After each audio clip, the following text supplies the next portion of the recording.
வலையில் மாட்டிக்கிட்டு கிடக்குன்னு சொல்லி ஒரு பாம்பு ஒன்று, என்ன பாம்புன்னு போய் பார்த்தோம். சாரை பாம்பு. விவசாயிகளின் நண்பன். புதுக்கோட்டை மாவட்டம் அறந்தாங்கி தாலுக்கா நாகுடி போஸ்ட்டு காராவயல் என்கின்ற கிராமத்தில் இந்த பாம்பு வலையில் மாட்டிக்கிடுச்சின்னு சொல்லி தகவல் கொடுத்தாங்க. இப்போ பிடிச்சி கொண்டாந்து இதை ரிலீஸ் பண்ணுறோம். இங்கே மனித நடமாட்டம் அதிகமாக இல்லாத பகுதியாக பார்த்து.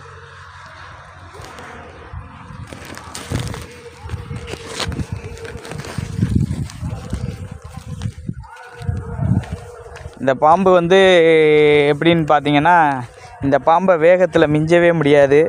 சுறுசுறுப்பான பாம்பு, அவ்வளவு வேகமாக போகும். இப்போ நீங்களே பாருங்கள் இது எவ்வளவு சுறுசுறுப்பான பாம்புன்னு.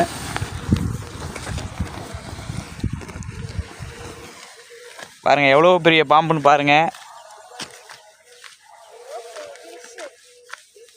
பாம்புகளை